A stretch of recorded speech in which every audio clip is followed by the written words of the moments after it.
안녕하세요. 당신 브랜드 연구소 조연심입니다. 브랜드 하지만 도대체 어쩌라는 건지 모르시겠죠?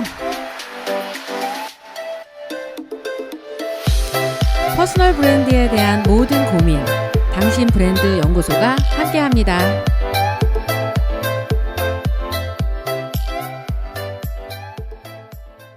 미국 나사의 한 청소부에게 물었습니다.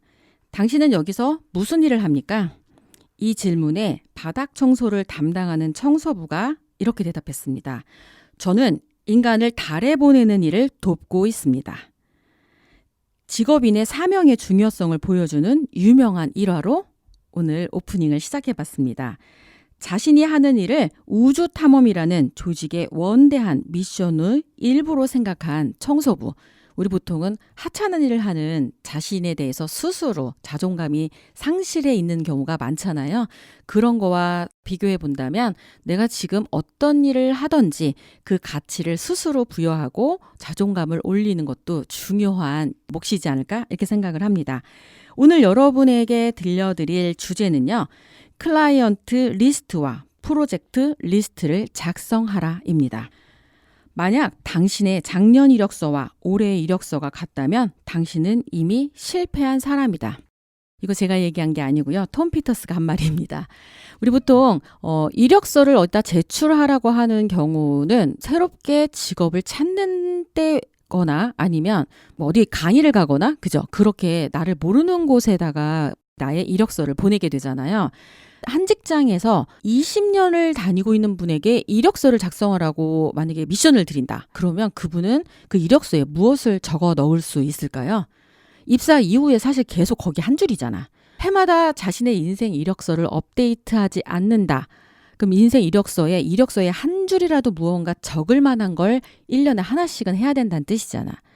그러면 이력서에 보통 우리가 적는 건 경력을 적거나 또 뭘 적을까요? 수상 내역? 책을 냈거나 어디 방송에 출연했거나 누구나 알 수 있는 자타 공인의 결과물이 있을 경우가 바로 이력서에 무언가 한 줄이라도 업데이트를 할 수 있는 내용이 될 거예요. 그런 정도 수준으로 1년 1년을 정말 뭔가를 만들어가면서 차곡차곡 쌓으면서 일을 해간다면 이건 뭐 시간이 지나면 꽉 차 있다라는 건 이렇게 굳이 이렇게 내가 눈으로 확인하지 않아도 예측할 수 있는 일이라 생각이 들 겁니다. 오늘 이 방송을 들으시는 분은 A4 용지 한 장을 딱 눈앞에다가 펼쳐 보십시오. 그리고 조연심의 인생 이력서라고 제목을 딱 적으신 다음에 거기에 두 가지로 구분을 해서 이력서를 작성해 보시는 거예요. 가운데를 반으로 쭉 나누신 다음에 왼쪽 편에 경력사항을 써보시는 거예요. 경력사항은 뭐냐면 내가 옮겨 다닌 곳이야. 어디에 입사, 퇴사, 어디에 자문, 뭐 고문, 뭐 이런 것들 있죠. 그런 것들 어디 무슨 뭐 홍보대사 위원으로 임명됐다. 그거 다 경력이라고 볼 수 있습니다. 그 다음 오른쪽에는 그럼 뭘 적느냐. 수상 내역 또는 스코어, 결과물을 적습니다. 그러면 어디 대통령상 수상, 이건 굉장한 이슈가 되잖아요. 그거는 딱 나니까. 그 다음에 본인 이름으로 발간한 책, 본인 이름으로 만들었던 방송, 이런 것들이 아마 스코어가 되겠죠. 그러면 경력상하고 이 스코어 결과 중에 나로 만든 건 무엇일까요? 딱 봐도 수상 내역이겠죠. 그리고 내가 직접 내 이름으로 만들어낸 결과물들이 쌓인 게 나라는 거죠. 만약에 경력상 우리 기존에 생각한 대로 경력이 스펙이 쌓이는 거랑 똑같거든요. 이 쌓인 총합이 나라고 한다면 아마 똑같은 경력을 가진 사람과 경쟁했을 때 내가 더 낫다라는 걸 증명할 방법이 없게 됩니다. 그렇잖아요. 토익 900점 이상. 900점 이렇게 써놨어. 그럼 토익 900점 맞은 사람하고는 다 똑같은 경력일 거고요. 어디 대학교 졸업 이걸 써놨어요. 그럼 그 대학교 졸업을 나온 몇백 명, 몇천 명하고 같은 스펙이야. 맞죠? 어디 회사 입사. 그럼 입사한 사람하고 똑같을 거고요. 어디 해외 연수 경험 마찬가지예요. 같은 경험을 한 사람들하고 다 똑같은 경력이 쌓여 있어요. 그럼 도대체 누가 더 일을 잘하는지, 누가 어떤 성과를 냈는지 이걸 증명할 수 있는 방법이 없잖아요. 그래서 이제 뭐에다 더 집중을 하셔야 된다? 실제로 내가 해낸 것들, 그리고 자타 공인 결과물, 거기다가 하나 더 추가한다면 검색 가능한, 요즘에 다 검색하잖아요. 그래서 검색 가능한 데이터로 확인이 될 수 있는 그런 성과물들이 쌓여야 오른쪽에 있는 내용들이 한 해 한 해 업데이트가 돼야 바로 당신을 다른 사람들이 브랜드로 인식하게 된다라는 거죠. 톰 피터스의 인생 이력서 업데이트하라는 거에 제가 만든 인생 이력서 전광판, 브랜드 전광판이라고 표현하면서 제가 왼쪽에 경력사항, 오른쪽에 스코어를 적는 걸 만들어서 진행을 해봤거든요. 여러분도 한번 방송 듣고 A4 용지에 반 나누셔서 왼쪽에 경력사항, 오른쪽에 스코어, 수상 내역을 기록하시면서 내가 지금 브랜드로 확실하게 인식되기에는 무언가 부족하구나 라는 걸 객관적인 데이터로 확인해 보실 수 있는 자료입니다. 그래서 해마다 인생 이력서 그런 걸 갱신할 수 있을 만큼 성장하기 위해서는 자신의 경력을 관리하는 노하우를 쌓을 필요가 있습니다. 이때 마케팅 컨설턴트 베로니크 비엔느의 방식을 소개해 드리도록 하겠습니다. 내 유일한 경력 관리 전략은 무엇을 배울 것인지 미리 계획하는 것이다. 자격을 갱신하고 해마다 경력을 업데이트하려면 해마다 무엇을 배울지 사전에 계획해야 한다는 말이다. 내년에 무엇을 배울 것인가? 확실히 무엇을 해낼 것인가? 라는 것보다는 부담이 적은 질문이에요. 무엇을 배울 것인가? 그잖아요. 보통 나 피아노 배우고 싶어. 그럼 피아노를 배운다라고 하는 그 목적을 적어놓으면 피아노를 배우기 위해 할 수 있는 방법들을 쓸 수 있잖아. 언제부터 할 건지, 어떤 학원을 다닐 건지, 어떤 선생님 밑에서 1대1로 배울 것인지, 그리고 어느 수준까지 배울 것인지 이것도 결정할 수 있지 않나요? 그리고 그게 기간이 얼마나 들지도 예측이 됩니다. 그러므로 진짜 필요한 직업, 필요한 일을 배우려면 뭘 하면 된다? 배울 계획을 세우시면 돼요. 우리가 배우지 않아서 기회가 없는 거거든요. 기억하시죠? 많은 분들이 하시는 말. 배운 게 도둑질이라 이거밖에 못해요. 그저껜가 머리가 하도 빗자루 같아가지고 미용실 가서 클리닉을 받았어요. 근데 거기에 일하시는 이제 분이 나이가 좀 드신, 그냥 딱 보면 50대 중반 이후는 돼 보이세요. 아주머니인데 그래도 자격증이 있으니까 그 일을 하실 거예요. 자기들끼리 막 이렇게 이야기를 하잖아. 2달을 쉬었답니다. 젊을 때. 근데 이렇게 쉬면 안 될 것 같아서 자격증을 땄대요. 미용 자격증을. 그리고 시간이 날 때마다 이렇게 미용실에 다니면서 본인이 가진 기술로 일을 했다고 해요. 근데 이 일이 너무 힘들고 하기 싫고 그다음에 까다로운 손님들을 만나면 때려치고 싶은 마음이 맨날 굴뚝 같아하고 때려쳤답니다. 그만뒀어요. 그런데 다른 걸 안 배워. 한 3-4달 이제 집에서 쉬었어요. 그러다 보니까 이제 돈도 궁해. 근데 뭐예요? 배운 게 도둑질이야. 배운 게 미용실밖에 없는 거야. 미용 일밖에. 그러니까 다시 미용실로 나옵니다.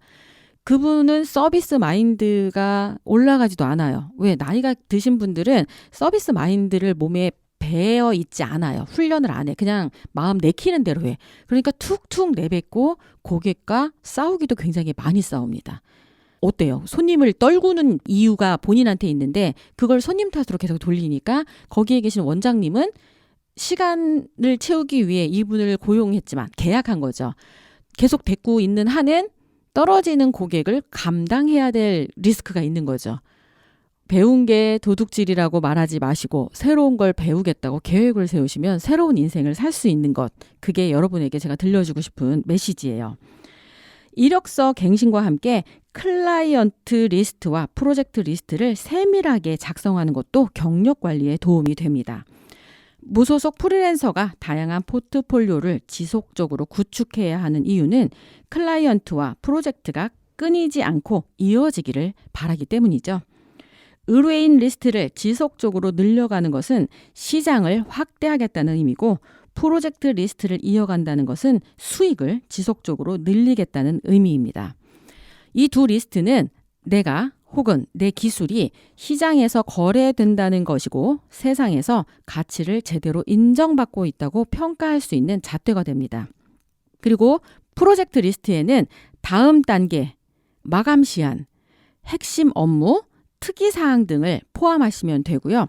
열심히 한다는 것은 제대로 한다는 것이고 필요한 시기에 필요한 일을 해내게 되면 결국엔 원하는 바를 이룰 수 있게 됩니다. 클라이언트 리스트와 프로젝트 리스트는 이게 다 둘 다 뭐가 돼요? 포트폴리오가 돼서 나를 증명하는 데이터가 되어줄 거예요. 다른 사람들은 끊임없이 나를 평가하고 평가한 결과로 나를 기억하게 됩니다. 그러므로 어느 날 문득 내가 되는 게 아니고 내 손안의 클라이언트 리스트와 프로젝트 리스트가 바로 다양한 아이템 포트폴리오가 되고 그것은 그대로 내가 무슨 일을 하는지 어떤 수준으로 해내는지를 보여주는 계기판 같은 역할을 하게 됩니다. 시시하고 하찮은 임무를 하더라도 그 일 자체를 프로젝트라고 간주하고 내가 생각하는 수준 이상으로 끌어올릴 수 있어야 합니다. 그리고 이름표를 붙여보세요. 결국 사람들은 생각이 아니라 결과를 보고 나를 판단합니다. 내가 기대한 수준 이상이라는 자연스러운 상관관계가 이어지면 그 프로젝트는 나를 지지하고 증명해주는 성공적인 포트폴리오가 될 수 있죠. 우린 모두 미래의 프리랜서예요. 아시죠? 프리랜서. 굉장히 프리하죠. 돈도 프리하고 시간도 프리하고 장소도 프리하고. 근데 프리랜서는 나 자신을 위해 고용된 사람이라고 정의를 해볼 필요가 있어요. 나 자신을 위해 고용된 사람이 프리랜서다. 나 스스로 나를 홍보하거나 다른 사람을 고용해 그 일을 대신 맡겨야 하는 게 바로 프리랜서입니다.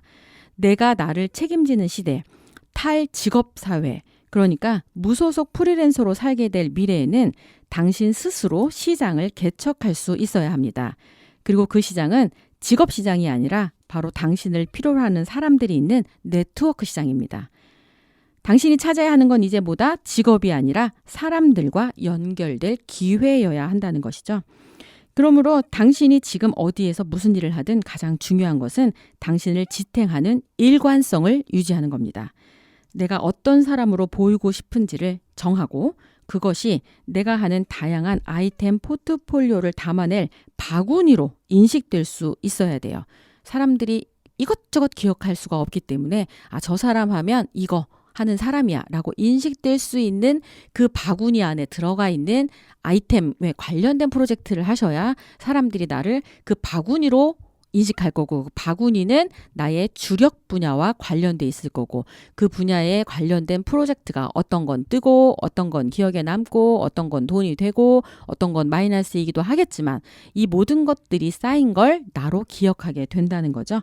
결국 우리가 브랜드를 만들고 이렇게 하나의 바구니에 담고 바구니에 담아있는 계란 하나하나를 아이템이라고 생각하고 아이템을 프로젝트라고 여기고 그 프로젝트를 리스트업하고 그 리스트업된 프로젝트를 하나하나 성과로 만드는 그 과정 하나하나가 다 홍보고 이렇게 생각을 한다면 우리가 하는 이 모든 부분들은 다 무엇을 위함이다? 다른 사람의 머리에 기억되기 위함이다. 저 사람 하면 그 사람답다. 저 사람 하면 이 분야 사람이구나를 인식시키기 위해서 우리가 이런 많은 일들을 하고 있다라는 걸 기억하신다면 지금 내가 하는 일이 나의 브랜드와 연관이 되어 있는지 내가 다른 사람한테 어떤 사람으로 기억될 것인가와 연결지어서 생각하면 지금 이렇게 하면 다른 사람이 나를 진짜 굉장히 성실한 사람으로 보겠구나 아니면 창의적인 사람으로 보겠구나 열정적인 사람으로 보겠구나 전문적인 사람으로 보겠구나 왜 이런 거 있잖아요. 우리도 다른 사람 보면 그런 생각하잖아. 똑같이 그런 잣대를 나에게 맞춰서 생각을 해보시면 잘 가고 있는지 못 가고 있는지 스스로 알게 되실 거라고 생각합니다. 자, 오늘은 클라이언트 리스트, 프로젝트 리스트가 나를 증명하는 포트폴리오가 된다. 라는 얘기 해드리면서 오늘 당신 브랜드 연구소 여기서 마치도록 하겠습니다. 당신 브랜드 연구소는 퍼스널 브랜딩 그룹 MU, 생각 표현 연구소, 셀링 포인트 연구소, 브랜드 컨셉 디자인이 함께합니다.